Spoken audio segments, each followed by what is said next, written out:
Yeah, let's record something and see what happens. I'm gonna give it to you to talk at the top, and we'll just kind of see where it goes. Yeah. Okay. Okay. So hang on. What's the name of your podcast again? Yeah. Fuck you, man. Seriously? All right. No, it's the Catacombic Machine. Oh, right. Dude, I didn't realize you guys had like a full-blown website. Yeah. That's pretty cool. I thought you guys were just a podcast. Yeah. Well, we're a podcast, but we're in our fourth year. Oh, really? Mm-hmm. Wow. Okay. Yeah. I've only been involved in a direct way with the show for the last year or so. Okay. But it's been going for 4 years. Yeah. Cool. All right. Well, let's go ahead and say a couple things. Okay. So, hey everyone. I'm Nate, and Matt and I actually wanted to talk to you guys about what we do at Brew Theology. Brew Theology is basically a national network of pub theology groups. It exists to, quote unquote, brew theology, to create communities, interfaith communities, through healthy, meaningful, and eclectic dialogue in pubs and breweries. So we basically want to equip various communities, individuals, organizations, churches, etc., to kind of navigate through this world with just vastly different views, lifestyles, and beliefs, and center on all sorts of topics of discussions while enjoying good beers while we do it. Matt, I don't know if you want to talk about what we did this past Brew Theology. So yeah, I'm a part of Brew Theology and part of the planning crew, I guess. And we kind of think about what's going to happen on a week-to-week basis. And one of our members, Luke Grote, I'm probably saying that wrong. Does it just go by Grote? Grote. He's a PhD student over at Drew. You know, we know that Catherine Keller's over there. We asked him, why don't you ask her if she'd be willing to come out and hang out with us for a night? And so he made that connection. And the other night she came out for a great night of theological discussions. She was talking about her really accessible and beautiful text on the mystery, Discerning Divinity in Process. And I thought it went well. Nate, what do you think about the night? I was so, honestly, kind of like, in a good way, overwhelmed by just the vast amount of knowledge that she has. I think Luke mentioned that she's one of the smartest minds in North America, if not the smartest mind in North America when it comes to theology and religious studies. It's just absolutely brilliant. Yeah, she's great. We have a sort of running joke in Brew Theology about JC, John Cobb, who's a process thinker, and then the other JC being just Catherine. So anyways. Yeah, that was the thing that the Homebrewed guys started. Oh, that's true, yeah. Back when. And there's also Jack Caputo. Oh, yeah, Caputo.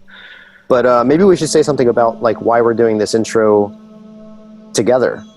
Yeah, why are we doing this intro together? We talked about this. We were going to try to make it as non-awkward as possible. But, that's okay. Let's just own the awkward.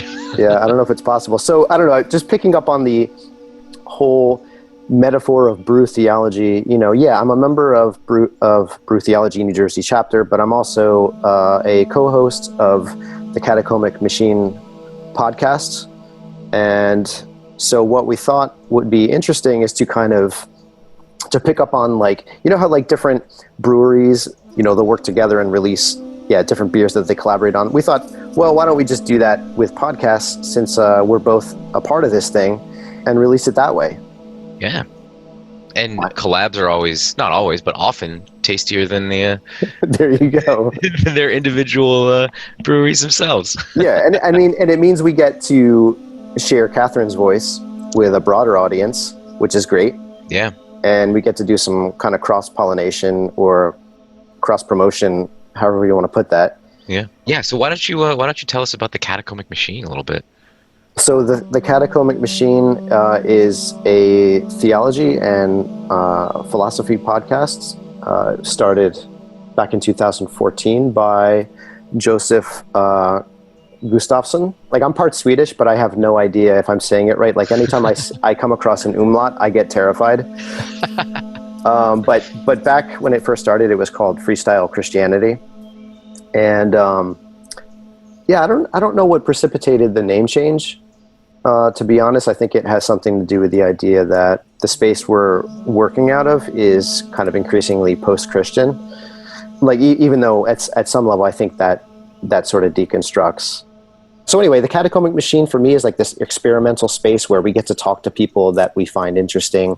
And we've talked to people like Merold Westphal, Pete Rollins, Richard Carney, Walter Brueggemann, Clayton Crockett, Alexander Bard, and so on. So yeah, if anyone hears this and they think that sounds interesting, you should check it out. You guys have quite the portfolio. Yeah, you've never listened to a single episode, have you? I've only listened to the intro of one episode when you first mentioned it a few months ago. Cool. But full disclosure, but now talking about it, I'm going to go into your backlog and listen to as many episodes as I can. Cool. Yeah, I'm in. You sold me. That was the pitch. As you were talking, I just gave you guys a follow on Twitter. So, speaking of, where can we find you on Twitter? That is a good question. Hold on a second. I don't manage the Twitter. I only manage the Facebook side of things. Okay. Wait a minute. I'm going to look it up right now. All right. Well, how about the Facebook? Okay, I'm going to look that up too. Okay. All right. Well, if you search it, the Catacombic Machine, you're going to find it. Oh, that's true. Yeah, just Google Catacombic Machine. How many things, or just put it in Facebook search, because how many things in the world are called the Catacombic Machine? That's very true. Yeah, it's not too many. So, as far as Brew Theology goes, you can find Brew Theology online. Same thing, if you just want to tackle it through a search, just type in Brew Theology. But specifically for Jersey, on Twitter, we are Jersey Brew Theo on Twitter. On Facebook, we're Jersey Brew Theology. And on Instagram, we are also Jersey Brew Theology. Very nice. Have you found your stuff yet? Wait, yeah. So Facebook, it's at the Catacombic Machine. Okay, I think I found you now. So you did? Okay, see, yeah. It's not hard. Yeah, there you go. You are at Catacomb Machine. What else should we say? I don't know. I feel like, to be honest, I feel like we should just let Dr. Keller talk. Okay. I do want to give a quick shout out to my buddy Chris, who helped us out the other night capturing the audio. Thanks, Chris. Shouts to Chris, and thanks as well. And if anyone in the tri-state area where we live needs live audio or mixing, check out lsaudioproductions.com. And he also has very lovely 10x10 tents. Sorry, it's sort of an inside joke. I just needed to throw in. Okay, sounds good. All right. Well, now without further ado, here's Dr. Katherine Keller. Yes. Yeah, that was a great Well, good evening, everyone. I'm going to go ahead and round us up. We have a special guest tonight. I'm really, really excited to introduce everyone to Dr. Catherine Keller, who's a professor at Drew University Graduate School, and she'll be talking tonight about her book On the Mystery, and I'm going to actually pass it over to Luke, who will be kind of guiding the start of the conversation. So our format tonight is Luke will ask her a few questions about the book. We'll give her the floor for a while, and then as the evening is progressing, if you have any questions, feel free to ask, and there's no need to stand up and walk up to one of the mics. You can just ask from where you are. This is good. Yeah. So yeah, all right. Am I in the shot? It doesn't matter if I'm in the shot. So, Dr. Keller, thank you for joining us tonight. First... Woo!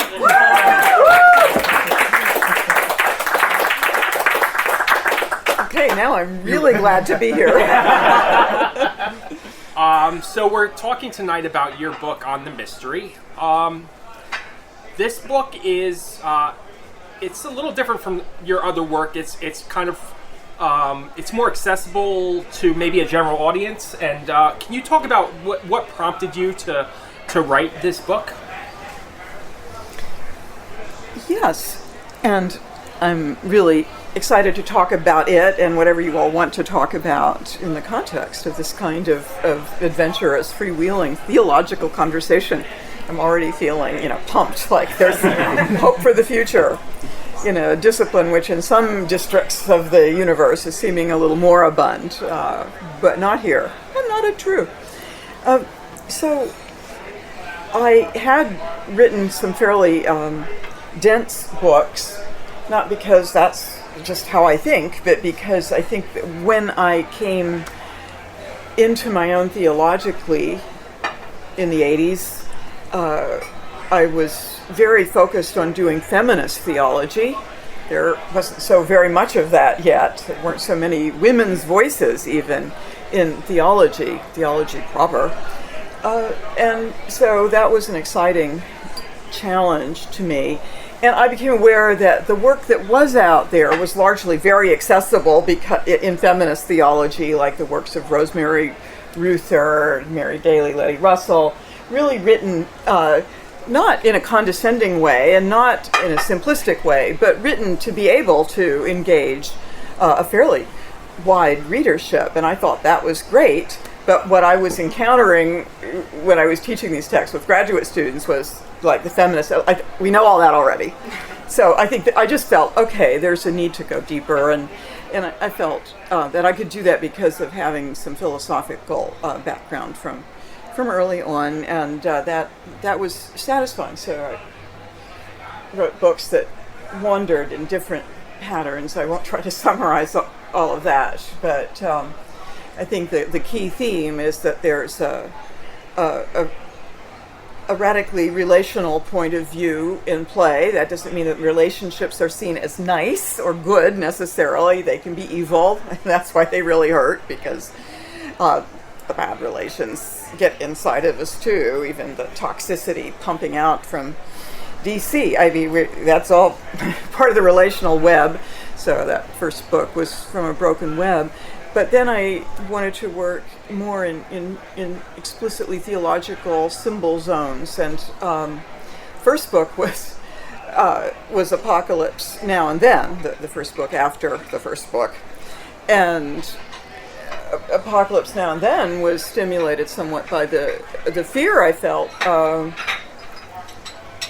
about the possibility of a nuclear exchange, a nuclear holocaust, as we went into the Reagan period and the build-up from the religious right with its heavy apocalypticism was something I was picking up and registering in my dreams, and I saw that there aren't any theologians writing about this. There aren't any theologians writing about the apocalypse period. The only one was Jürgen Moltmann, in a very different context in Europe, and other than that, it was just, liberal and progressive theology just saw that as that's the text of fundamentalists, and it certainly is at least that. So I got deep into it, and it's on my mind again because the book that I'm going to write now, after I get the page proofs done for the book I'm finishing Sunday, is Apocalypse After All ? So there's a bit of a full circle for me. But now the book is less motivated by the fear of nuclear exchange and fundamentalism, and really more by what's happening politically in relation to climate change. So there's so much going on politically that we have to respond to around race and around immigration and around toxic masculinity, etc. That even folk who are not at all climate deniers end up not being able to put attention there, and yet, as you well know, all the very modest environmental protections and shifts towards greenness and sustainability that had been made in this country are just being gutted on a daily basis. So I was going to write this book before the election. I already was deeply worried about climate change. Now I'm more deeply worried. But I'm writing it precisely not to announce the end of the world, but to go on with a certain faithful reading of the book of Revelation and of its tradition that makes clear, first of all, that in the Bible and in the book of Revelation there is no end of the world. It doesn't happen. There are catastrophes that are described in visionary, hallucinogenic, traumatic, poetic forms. There is no the end of the world. And it's always new beginning in very worldly terms, not just in heaven or something. But so that's what I'm about to write. So that's a kind of loop in to say, so I've been preoccupied with how to interpret end things and kind of deconstructing the end all along. And then the next book was deconstructing the notion of a pure origin. So getting into the things of creation. I wrote Face of the Deep. And so it goes, but those two were texts that went deep into, the face of the deep, that's the second verse of Genesis, or deep into the apocalypse and accompanying histories, doctrinal developments, philosophical engagements. But I felt a need to get a wider sweep of theology, as opposed to in-depth preoccupation with deconstructing absolute beginnings and absolute endings, and doing it, in rather biblical terms, I think, in each case. Though I'm not a biblical scholar, but I needed a more systematic sort of scope of theology, and I needed to do that in the constructive theological terms that I found myself practicing for very long. But I didn't want to, pretend to be a female mini Karl Barth and do the church dogmatics, volume after volume. No, I wanted something, that was contractable and that I could hold in my mind. And I realized, well, that's kind of what I do when I teach systematic theology as an introductory course every year. So this book comes out of that. So in a way, it's sharing that teaching experience where I select a number of key doctrines and take students through that series from a quite contemporary point of view, but hopefully with real engagement of key histories. So I was putting it together. I thought, well, this could be then a teaching tool for others, a learning tool, since it comes out of a medium of teaching that I have loved and gotten pretty okay at. Took some learning to reach that. Those classes are classes in which I always have, a great diversity of students. Many often from Korea, some very progressive, some very evangelical. I have many African American students, many from Pentecostal or Baptist backgrounds, some of them Episcopalian and UMC. I mean, it's just a great diversity in the classroom, and they're just often fresh at Drew, so they go through a lot of shock with me, and I'm able to reassure them that we're going to get through it, and we do, and it's exciting. So it's some of that work that I tried to wrap into this text, but first of all, just to get a doctrinal flow together for myself in a way that I hadn't, because I was so suspicious of anything that called itself systematic theology. Constructive theology I could work with. But, a lot of my suspicions were very useful in the last millennium, but it's been good to outgrow some of them and experiment more broadly, and this is part of that. Just feeling more at home and in a tradition very, very broadly conceived, and trusting how much the tradition itself is growing and has been capable of growth. So that's why I wrote it. Right. And everything else. I think maybe you're so relationally connected to everything that the whole history of the cosmos is why you wrote this. I was just returning as I'm having to fuss with the copy-edited version and missing little bits of footnotes in this political theology of the earth I've finished. But it took me back today to a passage in Walter Benjamin. Is that a name anyone's heard? A really interesting arcane thinker who died in, I think it was 1940, trying to get away from the Nazis at the French-Spanish border. Decided he wasn't going to escape. It wasn't working, so he killed himself. But I was just reading one of the last paragraphs he wrote before that moment. I mean, he was known as Jewish, and so he didn't have a chance. He had gone to France, but now the Nazis had followed him.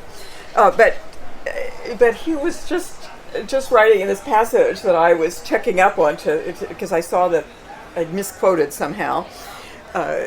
He talks about the ungeheure Abkürzung, the monstrous abbreviation that every moment is. It's a monstrous abbreviation of the whole history of the human race, which is itself an abbreviation of a much vaster history of the universe. So he is conveying that's all there, and that's why every moment is the narrow gate through which the Messiah might come. So yes, the summing up of the universe. It's what we do in theology, isn't it? But I thought, we want to get in particularly to some of the texts, and you had a good point to make. Sure. Could you talk a little bit about here and in Face of the Deep, how you deal with the doctrine of creation? Yeah. Very lovingly. But so how many of you had read, never mind, I'm not asking if you read the book, but you maybe read, how many of you might have read the chapter on creation? Maybe that was chapter 3, was it? Thank you. Okay, good to know. I won't be too worried about people who read it are closer to you. Good, and you'll all get closer to me the more you read the book. But I won't worry too much about boring you with repetition then. So the reason I wrote a book on basically the second verse of Genesis, which is then an important part of this in a more contracted and accessible form, that second verse being that the earth was tohu vabohu, and this is chaotic, and darkness was upon the face of the Tehom, and the Spirit of God was actually vibrating, fluctuating, pulsing over the face of the Mayim, the sea. So that verse, I was always kind of puzzled by that. Like, where's the nothing in there? And people would say, "Oh, you translate tohu vabohu, nothing. The earth was empty and void." But there's no word in Hebrew that means void. Doesn't exist. There is no void in Hebrew.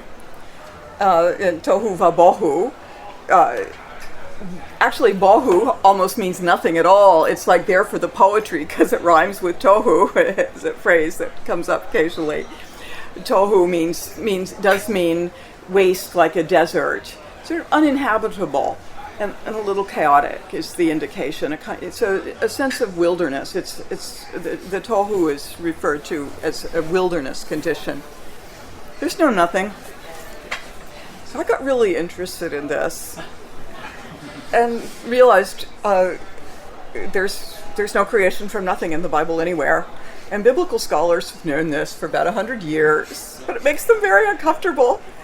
Like, I actually had a little time studying well before I got interested in this question in Germany, Heidelberg, because I was a hippie and I dropped out of a really good school where I had a full scholarship and went to, never mind. So I don't have a BA, but don't tell anyone. But I did some studying there, and I got to study with Westermann a little bit, who's the Old Testament scholar, very old at that time. He writes about, yes, it's true, you can't find anything like what is meant theologically by the creatio ex nihilo, the creation from nothing, anywhere in the First or Second Testament. But he says, I nonetheless believe in the creation from nothing as a matter of Christian faith. And I thought that was so tragic for him to be in contradiction to the first couple of verses of the book he spends his life on because of some doctrinal understanding that he's committed to. But I encountered, anyway, so I was interested in all this double talk around the creation from absolutely nothing, and of course drawn then to the what that means. Why did within 300 years, why did that notion get so established? And in Christianity, it's not there for a while. It's creation from the chaos. It's creation from a kind of formless flux, a kind of sheer potentiality. But that suggests that there's not this sort of solipsistic God, alone for all eternity, and then from nothing creates, why? And what would it be to be alone? Why? So this suggests already that there's always some kind of something. And Augustine got this early. It's in the Confessions. The 3 last chapters of the Confessions meditate on this. He sees the problem. And the ex nihilo isn't quite total doctrine yet. And he says it's not a world yet. It's not things, and it's not a pure nothing either. It's a something nothing. A something nothing. Yeah. But there are all kinds of existential and gendered and political and ecological meanings for this. Once we understand that there is a kind of continuous, interactive creation, and it's not an omnipotent zap into nothing, and that it's something else. It's God calling forth out of the potentiality and being surprised and saying, "Ooh, that's good. Ooh, that's good," and then assigning more complex tasks like to the earth and to the waters, to the earth again, and the earth brings forth, waters bring forth. Ooh, good. So I just started needing to write a whole book about it. I had been intending at that point to do more of a systematic theology, but I just had to write that. I got involved in chaos theory to help understand the meaning of the creation from chaos, and then complexity theory that develops out of it, and realize it's just a much more ecologically rich reading of Scripture that comes when one gets away from the ex nihilo doctrine. So that's done here, and it's done in a more gracious way in this book. In Face the Deep, I really do take on a lot of heavies of the tradition. Starting with Tertullian, Irenaeus, Athanasius, the later Augustine, Karl Barth. There's a lot of constructive work in that book too. But Great. Before I ask the next question, I have a preliminary question. Mm-hmm. Is it Charles Hartshorn or Hartshorn? Either work. I say Hartshorn, and I think that's what he says. Okay. As opposed to Hartshorn. Okay. Well, he wrote a book called, I believe, Divine Omnipotence and Other Theological Mistakes. So my question now is, why is divine omnipotence a theological mistake? If you read my chapter 3 on history, it'll come absolutely clear to you. And I do agree with Charles Hartshorn. I went to Claremont to study with John Cobb, very young and for very strong reasons, and that's process theology. And Hartshorne had been his teacher, and Hartshorne had been the teaching assistant of Alfred North Whitehead, who's the tutelary genius, the mathematical cosmologist who converted and became a philosopher in his 60s and wrote Process and Reality. So that's the school of theology that I got trained in and that I still feel very involved in. And Hartshorne lived into his second century. Could you just give us a clue? Of some what? People already know, but I'm not sure what you mean by process theology as opposed to non-process theology. Yeah. Well, from a process point of view, that's a good way of putting the question, because we think all theologies are in process. They just sometimes don't recognize it because they think they have the final truth. Yeah. But process theology isn't just about how our theologies are in process, but how everything that is actual is a process of becoming. So you, this moment, are not a thing. There's no fixed, changeless essence of you. We're each actually more like a flow, more like a current. In fact, a whole complex community of flows of becoming. There are billions and billions of organisms that make us up in the complex community that we are. And we're taking in all the oxygen and the vibrations. So process thought, more than most any theology, was very shaped by the interchange with natural science, and so it's very interested in the material universe in a completely non-reductionist way, and very deeply in dialogue with science for 50 years. And that was for Whitehead, that's why he became a philosopher, because he saw what Einstein, but especially then quantum physics, meant. That everything had to be rethought, that the universe is much more radically uncertain, indeterminate, and relational, interrelative, than had been understood in the West.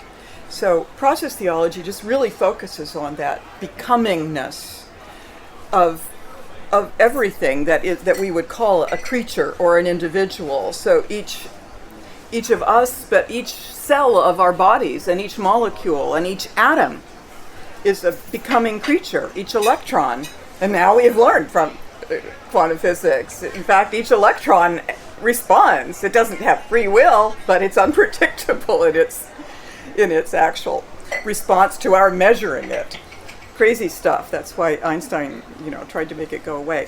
So is non-process everything before Einstein, all the Well, to different degrees. Process theology is also very relational because it's looking at a relational universe in process. And so it's also relational with all previous theologies and philosophies and finds a lot of antecedents. But it's pretty deeply critical about the habit of thought that developed in classical theology from classical Greek philosophy of seeing the world as made of substances that are separate from each other. A substance can't take part in another substance. pure forms?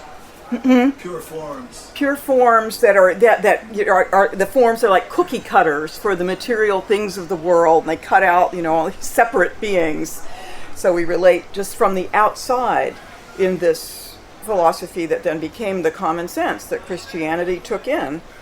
So you don't read much in in the early development of Christian theology, the medieval development, about like an image as important as the Pauline body of Christ, in which we're not just members of Christ, like a church, but we're members one of another in Romans. That's the insight that kind of got repressed, how much we participate in one another, not just humans, but as creatures. And then God. God is also not a changeless essence for process theology. And that's a huge argument that it launched in the world.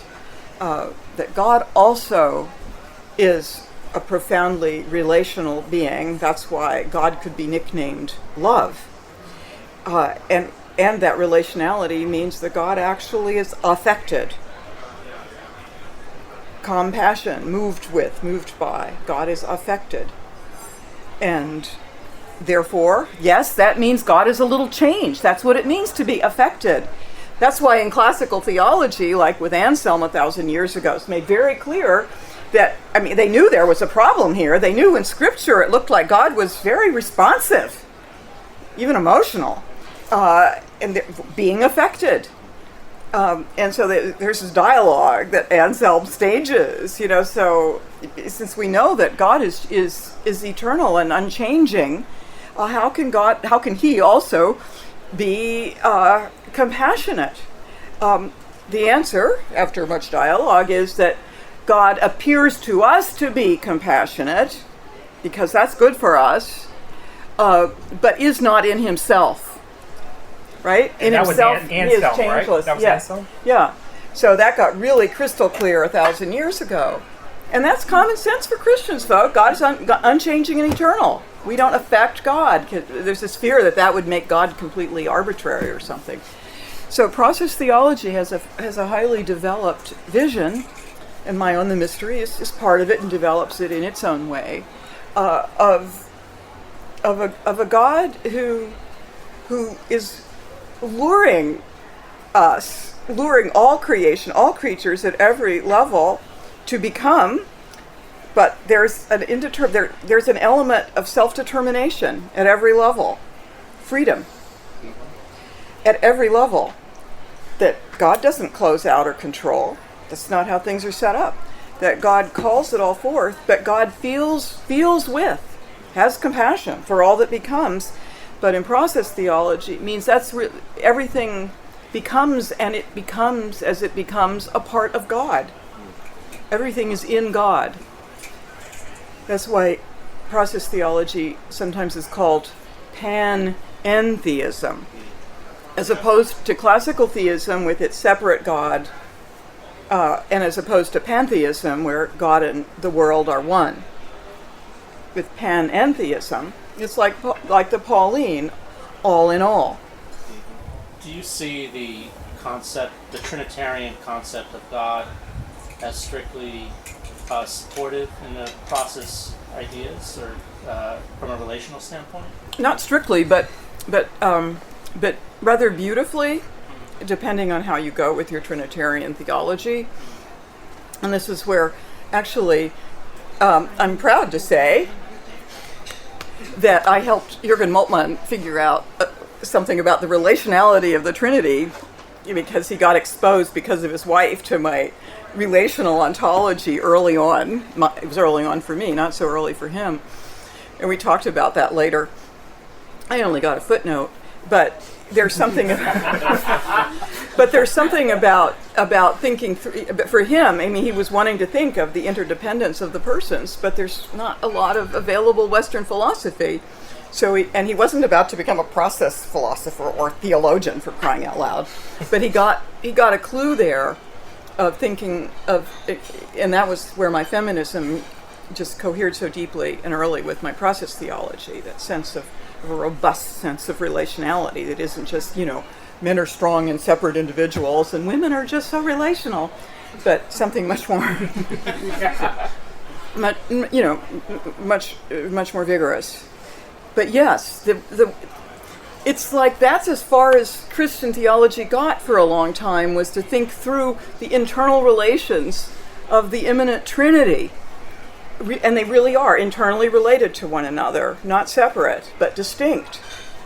But that logic of not separate, but distinct, not divided, but different, Tertullian got that right, that didn't break into an understanding of the creation.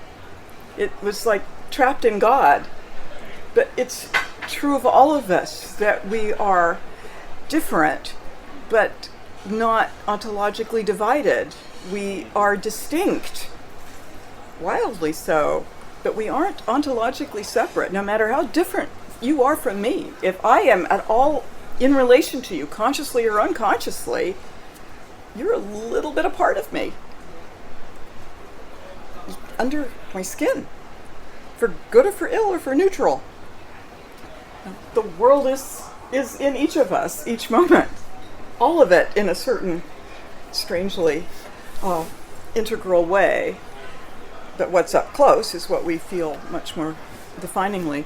So yeah, I think there's a lot more actually that could be done connecting the Trinitarian persons to process thought. Process thought didn't want to do that very systematically. I mean, Cobb felt like it just turns into an intellectual puzzle about the 1 and 3 and the 3 and 1, and he thought it just lost track of what, like, Jesus cared about, or any of the prophets. So, and of course there's no Trinity as such in the Bible. There are good hints, but you have to put them together. All right. Should we open it up now? Should we open it up now? I think we should. I mean, of course, I could just go on endlessly lecturing about how to deconstruct divine omnipotence and reconstruct a meaningful sense of power, but or crazy. But I'd really love to just get your thoughts and questions.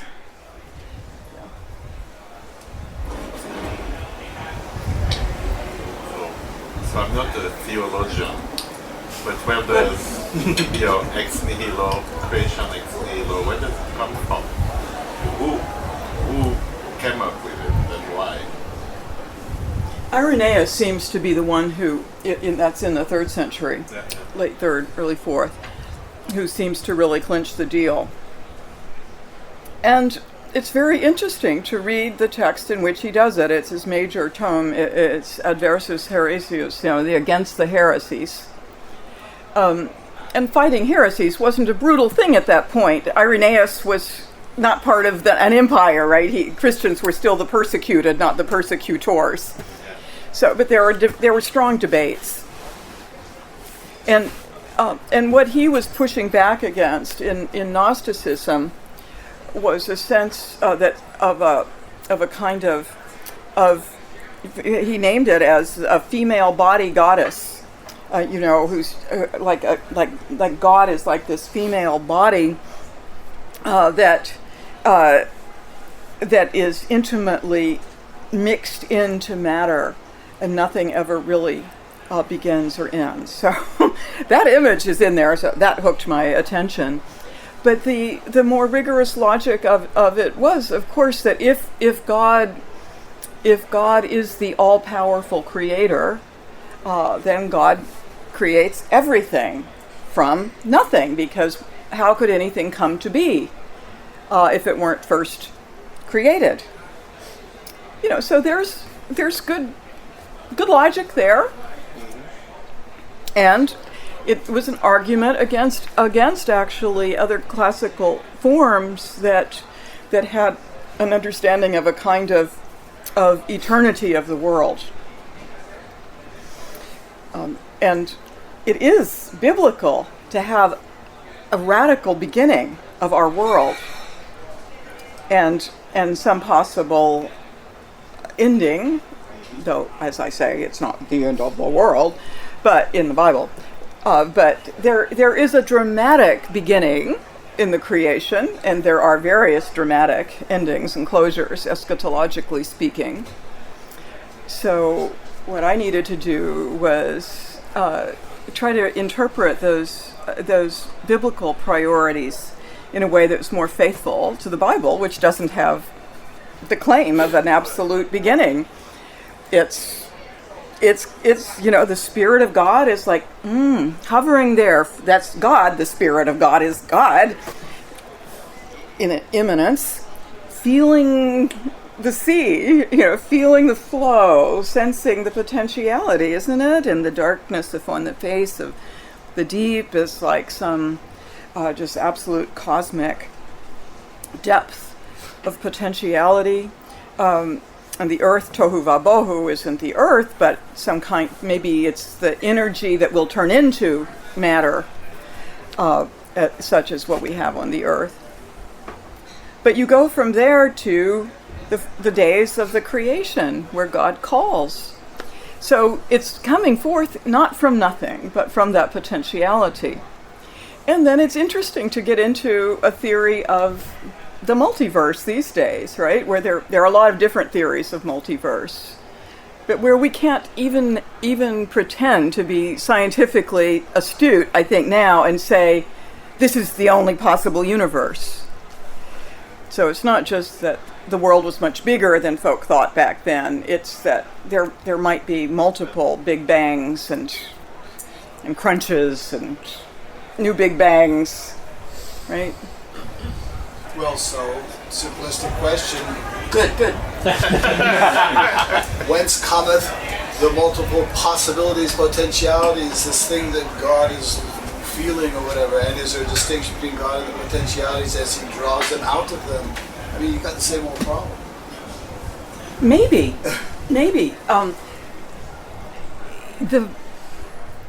The process view that drew me in, that I keep trying to make sense of, is that God has an eternal vision of all possibilities as possibilities.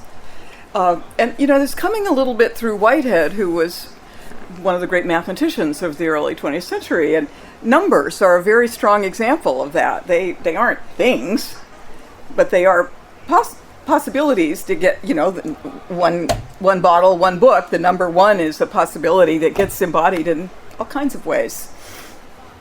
But that numbers, colors, scenes, emotion, an infinite palette of possibilities is something that one could understand to be the divine mind, but that's not enough for God, that God wants embodiment, God wants actualization and relation. But then the view here is that probably saying God always wanted and always got in different forms. And what we mean, of course, by time is limited and tricky, isn't it? As opposed to these eternal possibilities in God. So it's true that you can't get away from some question of origins, but you can say that we simply don't know what precedes at least right now, we don't know, but we have some interesting clues. We already know that we're just so vastly, incomprehensibly older as a universe than any biblical thinker could begin to imagine. Just the Earth at its billions of years. I mean, it's crazy. So the scales are already mysterious beyond comprehension just for this universe. So there's such huge scales that, there's a way that time shades into eternity at that level. But the possibility, it's just God would have, I loved this when I first got into Whitehead and I was in my, mid-20s, that God is the eros of the universe. That kind of desire, that God is this desire for more richness of relation, but not just more niceness and goodness and morals, but for more intensity and more complexity, hence the evolutionary richness. But God's not micromanaging it. This is not a creationist view. It's a much huger universe. God's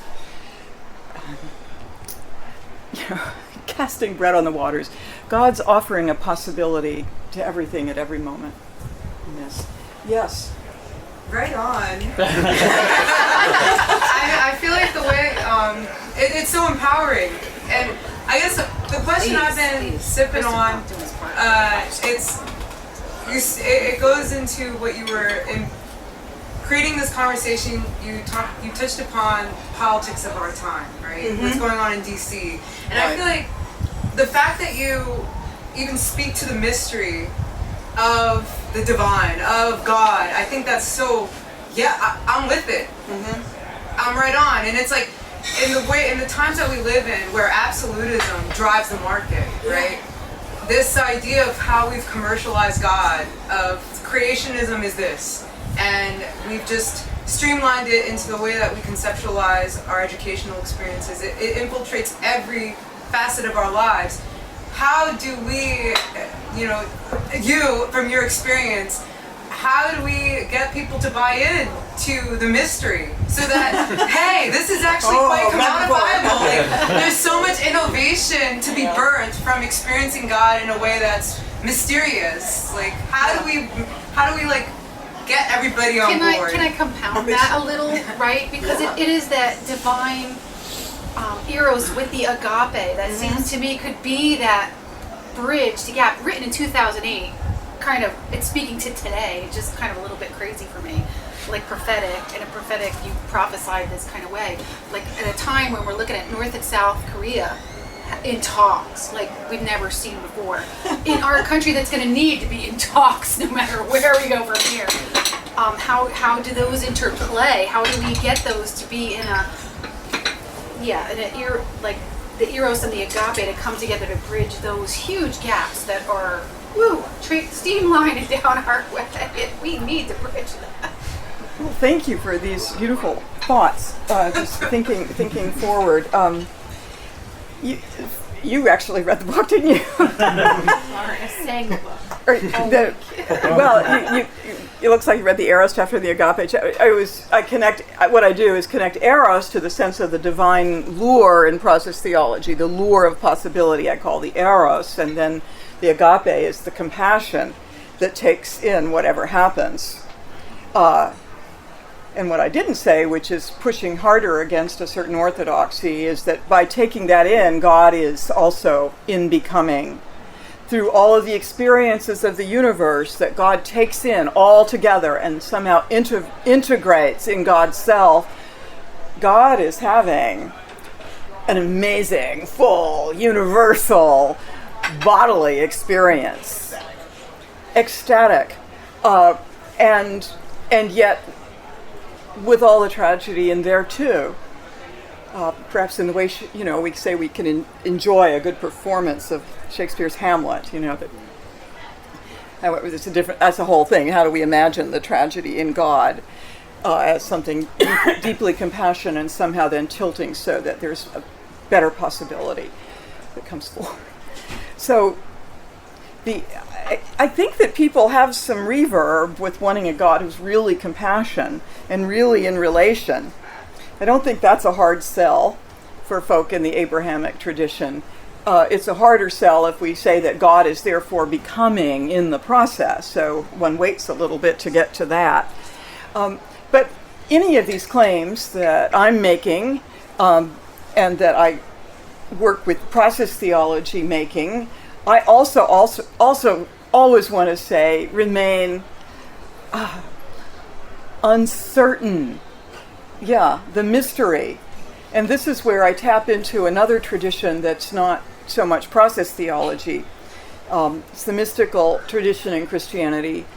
It's not just in Christianity.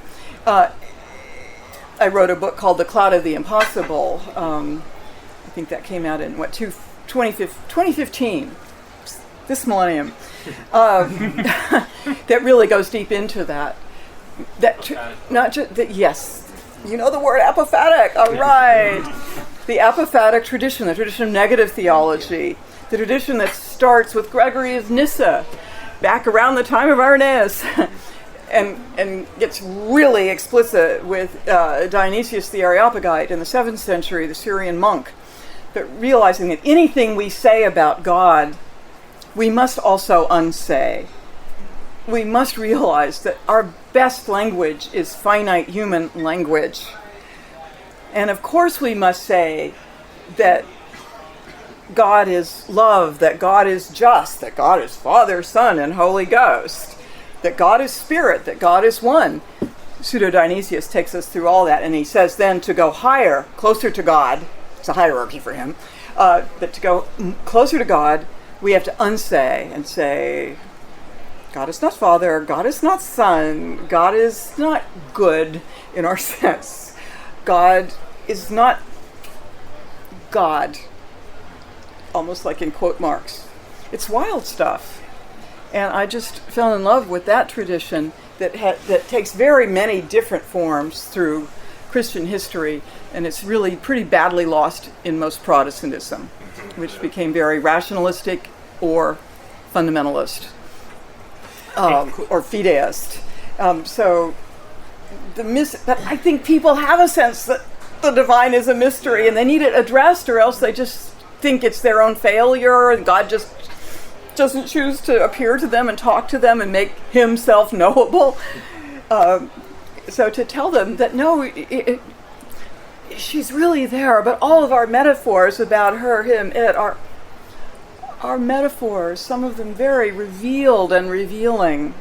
It's not your failing. And people have that sense of mystery, and I think that humility, yes, has everything to do with then the politics that moves close. Can I pick up on that theme? To Christianity, please. What's at stake in that movement, or that shift from certainty to uncertainty, or from substance to process, to put it very simply, in political terms? What's at stake? Do you have a sense of what it is? I think it's everything, in a sense, but I think I'm it is. asking you. Okay.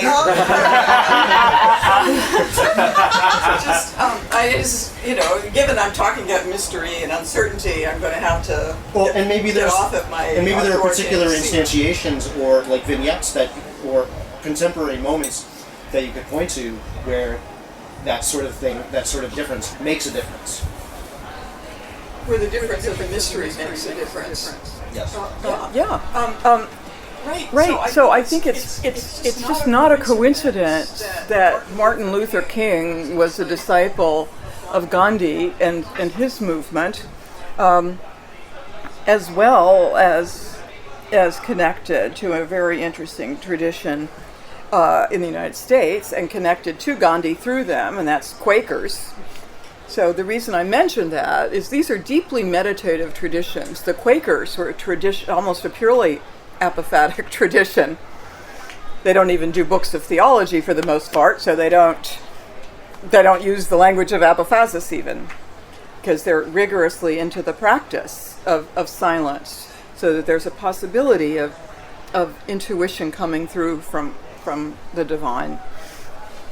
And they were they were being thrown into jails left and right as in their first generations in the 17th century, and partly for letting women preach. Women would stand up and preach on the corners. That was illegal.